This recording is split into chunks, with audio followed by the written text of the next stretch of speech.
Nous ouvrons ce bulletin avec les 7 mesures sur la sécurité routière qui entrent en vigueur ce jeudi. L'application des mesures du Conseil interministériel sur la sécurité routière, Fatih, entre en vigueur ce jeudi, du moins 7 d'entre elles. On peut retenir parmi ces mesures l'arrêté ministériel portant l'interdiction de circuler pour les véhicules de transport public de voyageurs sur les routes interurbaines entre 23h et 5h du matin. Et rappelons les horaires de circulation des véhicules de transport de marchandises dans Dakar. Le ministère des Transports terrestres également a pris un arrêté portant la limitation de la durée d'exploitation à 10 ans pour les véhicules de transport de personnes, à 15 ans pour les véhicules de transport de marchandises.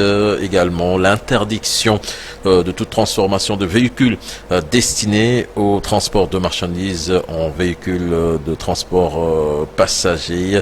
Également l'arrêté portant interdiction d'augmenter les places assises pour les passagers ou à créer des porte-bagages supplémentaires.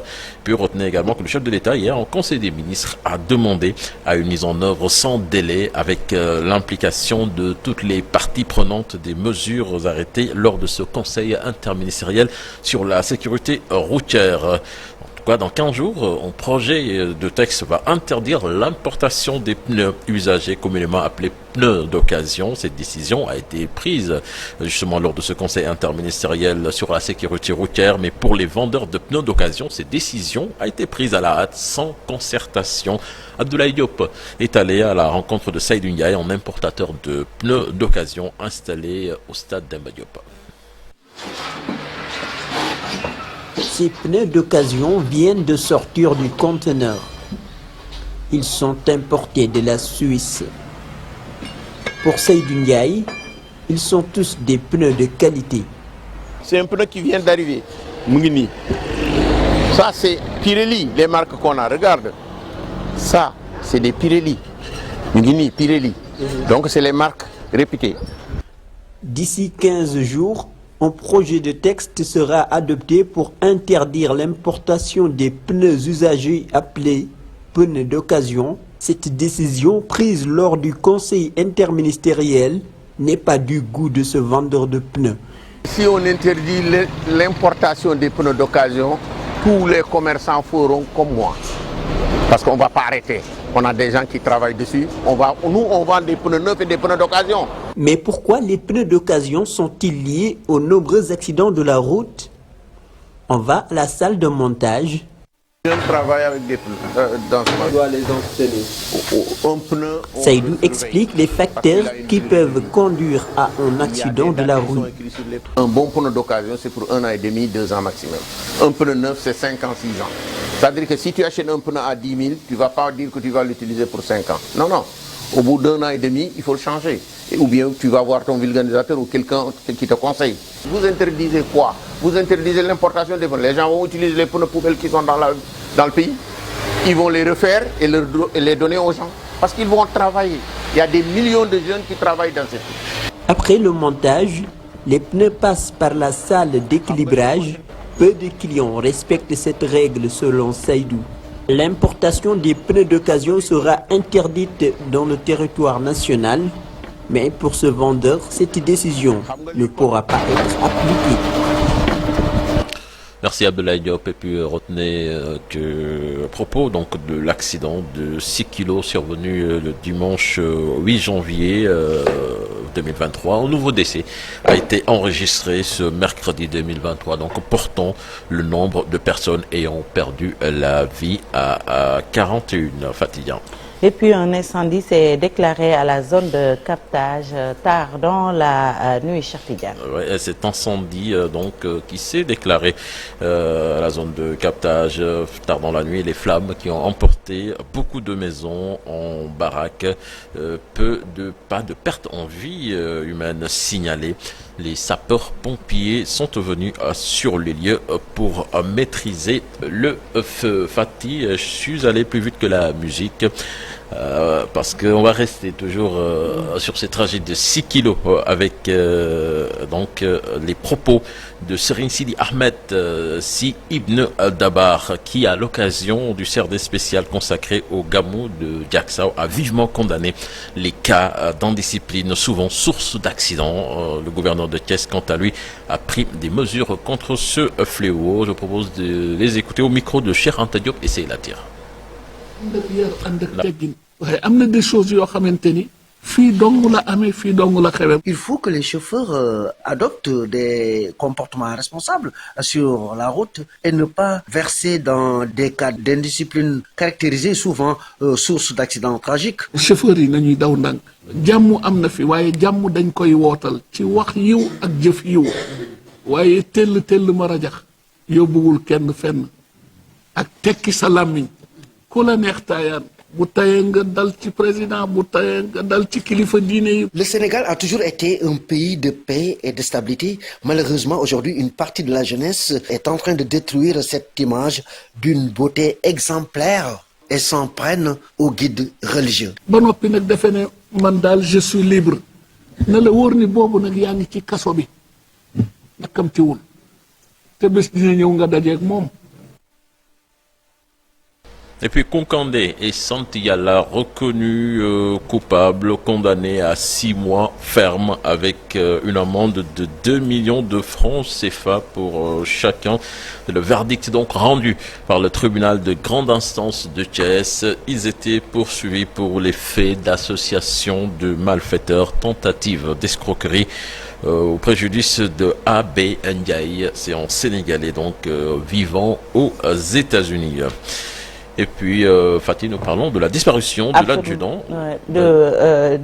Didier Badji et Fulbert Sambou, les familles exigent la lumière sur cette affaire. Jusque-là, ces familles, Fatih, disent n'avoir reçu aucune nouvelle venant des autorités. Côté prise en charge, aucune information sur la procédure fustige Amnesty Sénégal. L'organisation internationale porte désormais le combat avec le Forum civil et d'autres associations de la société civile. Là-dessus, je propose d'écouter Maître Amadou Diallo, le président d'Amnesty International section Sénégal, interrogé par Maïmouna Ndiaye et Mardien. S'agissant du cas de Didier Badji, on ne sait pas s'il a disparu, s'il a déserté. En tout cas, on ne sait absolument rien du tout. C'est l'opacité la plus totale. Et l'autre chose, pour des personnes qui ont servi l'armée du Sénégal et qui, en ce qui concerne Fulbert Sambou qui est décédé, et l'autre, on ne sait pas encore dans quel état il est, eh bien, les familles directes, je veux dire, les femmes, les enfants, n'ont reçu ni compassion de la part de l'État, ni aucune forme de soutien de la part de l'État. C'est-à-dire que les personnes qui recevaient le salaire à la fin du mois, qui leur permettaient de prendre en charge les besoins de leur famille, eh bien, ces salaires ne sont pas reçus. Et donc, les familles vivent dans le dénuement le plus total. Nous trouvons cela déplorable, inacceptable dans un état de droit. Et je pense que le droit à l'information du citoyen doit obliger l'État à au moins recevoir ces familles-là, leur dire ce qui est en train d'être fait, ce qui reste à être fait. Maintenant, la famille a consulté les avocats qui, par rapport à des déclarations qui ont été faites dans la presse, notamment par les sieurs Bah Diakhaté et Mohamed Suzanne Kamara, qui auraient clairement dit que ces personnes ont été torturées et tuées. Et donc, on a saisi le juge d'instruction pour qu'au moins il nous apporte des éclairages par rapport à ces déclarations-là. Voilà, Fatih, c'était donc l'essentiel de l'actualité nationale de ce matin. Merci beaucoup, Cheikh Tidiane Diao. Prochain rendez-vous d'information pour l'actualité nationale, ce sera à 7h10. Et puis retenez dans un jour une actu. Marcel nous parlera des fonds Covid-19 et les personnes visées par les informations judiciaires. Tout de suite, la page internationale.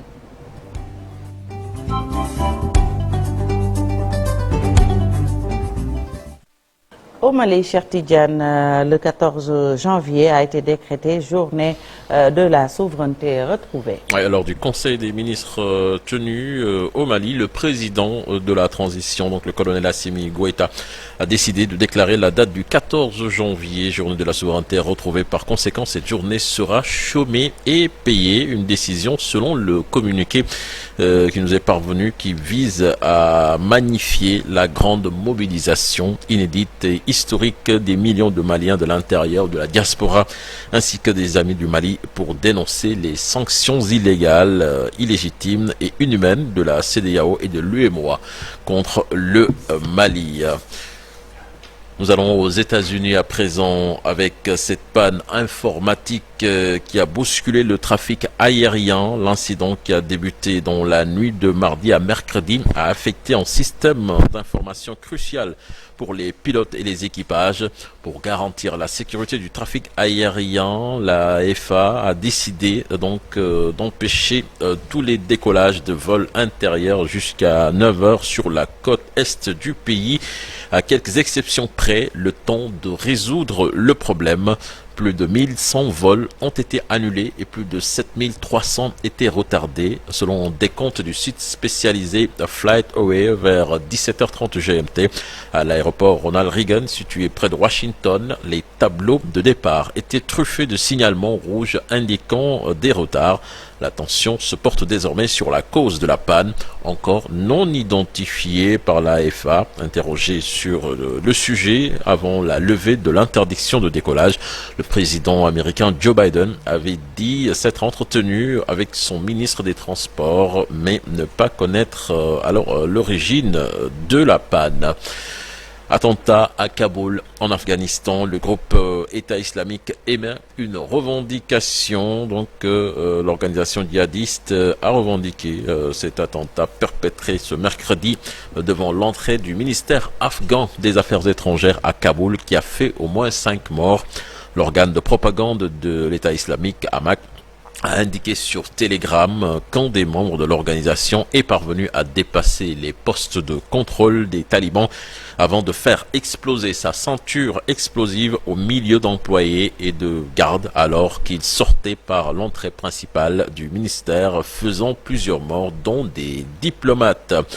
Et puis Fatih, pour boucler, le célèbre guitariste britannique Jeff Beck est décédé, devenu célèbre avec le groupe de rock des années 1960, The Yardbirds. Le guitariste Jeff Beck, donc, s'éteint à l'âge de 78 ans d'une méningite, a annoncé sa famille mercredi soir dans un communiqué. Au nom de sa famille, donc, c'est avec une profonde tristesse que nous vous partageons la nouvelle du décès de l'artiste. Après avoir soudainement contracté une méningite bactérienne, il est décédé paisiblement hier, a soutenu le communiqué publié sur le site officiel du musicien Fatiga. Merci beaucoup, Cheikh Tidiane Diaw. À tout à l'heure pour le Wolof. Tout de suite, Café Presse, Café Court avec Chérif Dia.